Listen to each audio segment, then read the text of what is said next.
Prime Minister Lee Hsien Loong and Mrs. Lee, colleagues, past and present, friends and fellow Singaporeans. Thank you, PM, for honoring us with your presence, speech later, and launch of the book.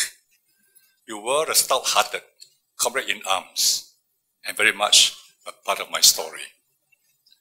We worked well together, in fact, very well together. Hence, we were able to forge a tightly knit cabinet to keep Singapore going. As I said in the book, my success as Prime Minister was due to my generation of ministers working collegially as a team. Many of them are here. I can see Tony Tan and Ching Ji Kun, Ng Ka Teng, Ping Sam, and so on. I thank you, and also those who are not here today. And I also want to recognize one very special person, an old guard of the PAP, Ong Pang Boon, who is here. Thank you, Pang Boon, for coming. Thank you. As a student, I entertained thoughts of being a writer. I wanted to influence people and be a household name. But when I entered university, reality set in. I dumped English and took up economics. But who would expect that years later, Mr. Lee Kuan Yew would urge me to write? When he gave me his book, From Third World to First, he inscribed, to PM Goh Chok Tong, you have to write the sequel to the Singapore story. However, even before I became Prime Minister, I had already decided not to write my memoirs. I did not keep a diary of conversations and interactions with people. A memoir will be seeing events through my eyes. Bias is inevitable. Moreover, unlike Mr. Lee's fight for independence and struggle to build Singapore, meticulous notes were taken of my official meetings, sometimes even jokes too. Historians will not be bereft of materials. Actually, Mr. Lee also did not plan to write his memoirs. Ironically, it was his younger colleagues who persuaded him to do so. We felt strongly that his memoirs would hold lessons for Singapore's future. So he wrote the Singapore story. He penned these words in his book to me, with my hope that the lessons need not be paid again by the present generation of Singaporeans. It was signed on 15 September 1998, a day before his 75th birthday. When I reached 75, I became more acutely aware of my own mortality and the weight of his message. Several friends had also asked me to write my memoir. Still, I said no. Then, 5 of my senior grassroots leaders suggested an authorized biography. These long-time grassroots leaders and personal friends, Patrick Ng Hock Lai, Chua Yi Chek, Kok Pak Chow, and Tan Chet Tien, who are seated over there, would commission someone to write. The author would do the heavy lifting, the research, interviews, and the writing. The idea of someone looking in from the outside and unlocking my inner memory appealed to me.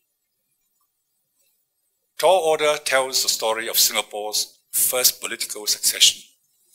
It is told through my eyes and also those of my compatriots, friends, and colleagues.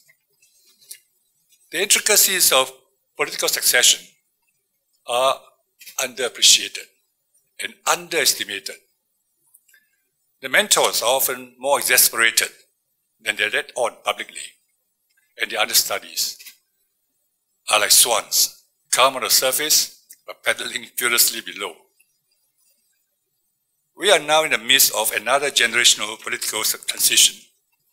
It requires painstaking preparation and testing in all aspects, in policies and politics, in taking hard decisions, in fighting and winning elections, in winning the minds and hearts of the people, in forging good relations with leaders of other countries, and in bonding as a team. Accountants, architects, doctors, lawyers, and many other professionals spend years burning midnight oil to pass examinations. In addition, they must prove their integrity and competence before they get their practice license. For political leaders, character, motivation, dedication, and sense of duty are salient. Abilities are baseline requirements. I try to bring out the importance of these attributes in tall order. We entrust the fate of our country to elected leaders with our votes. Voters can only pick from what are on offer based on incomplete information and sometimes false branding, as we have seen around the world. News media and manipulated algorithms influence the outcomes. This is a major weakness in democratic elections. I was not a born politician, but I was fortunate to be mentored by Lee Kuan Yew, Goh Keng Swee, S. Rajaratnam, Han Swee Sen, and Kim San, amongst others. I had my knuckles rapped more than once. Only when they were satisfied that I could fly Singapore was I allowed to occupy the cockpit. My book brings out the important aspect of political mentoring and the training and experience needed to run the country. I hope my story will encourage the present and future generations of technocrats, as my colleagues and I were called once to serve their country. Today's occasion belongs to Peh Shing Huei, the writer. I made it a subject. Several names were suggested as my possible biographers. I chose Peh Shing Huei. I like his easy to read, unpretentious questions and answers style. Peh and his NetGraph team did the research.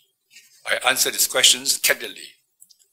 We checked and verified my record of events as necessary. I asked Han Fook Kwang to be a member of Peh's team. I valued his shrewdness and insights of Singapore politics. He proved invaluable.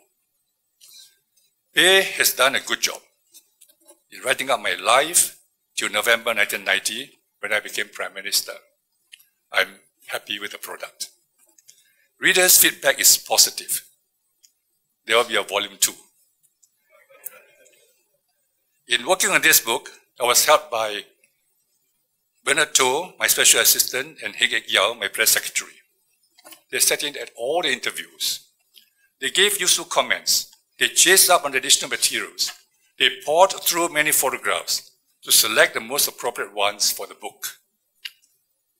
Sometimes what I found interesting, they did not. This reinforces my point that an authorized biography is better than an autobiography. I will have a separate book launch for charity on 21st November. This will be to raise funds for 2 groups of disadvantaged children, people with disabilities and disadvantaged students with poor grades. So therefore, I will not be able to sign your books today because there's a price to the signature. But come after 21st, you'll be all right. Lastly, I thank the Lee Kuan Yew School of Public Policy for allowing the use of the hall for the book launch and the staff for their support.